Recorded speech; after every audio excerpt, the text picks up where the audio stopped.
Il est venu avec l'un de ses parents au vaccinodrome du Stade de France. Alors là, entrée vaccination.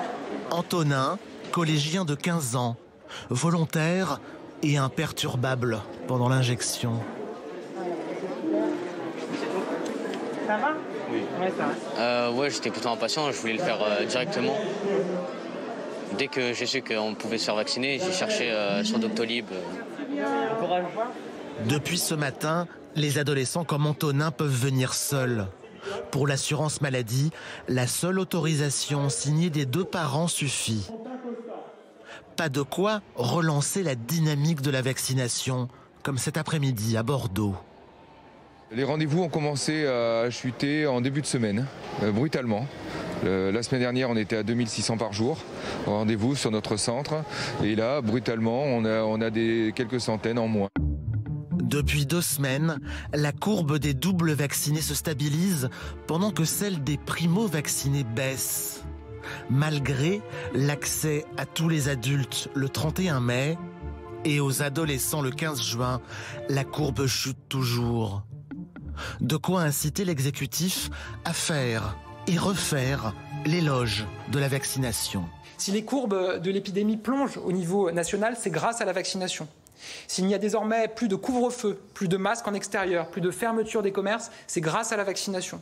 Si nous retrouverons bientôt les pistes de danse, les concerts debout, c'est grâce à la vaccination. Plus que jamais, refuser la vaccination, c'est favoriser le risque de restrictions supplémentaires.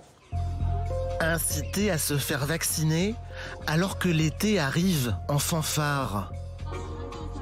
Après la fête de la musique, bientôt la réouverture des discothèques le 9 juillet. Pour le gouvernement, il faut multiplier les initiatives, comme le délai d'attente entre les 2 doses.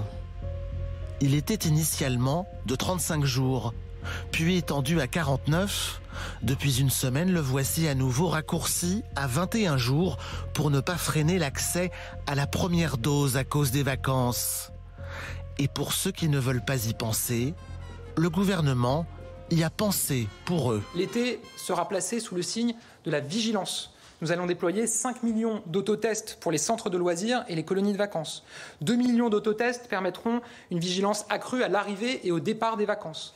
Notre politique de traçage va être encore renforcée et nos outils de dépistage seront diversifiés. 2000 médiateurs Covid et des référents Covid se déploieront sur les lieux de vacances pour conseiller, pour accompagner, pour orienter et même pour tester les vacanciers. Les responsables de la stratégie vaccinale l'avouent, il faudra aller chercher les gens. Dans les 3 jours à venir, il reste 300 000 créneaux de primo-vaccination.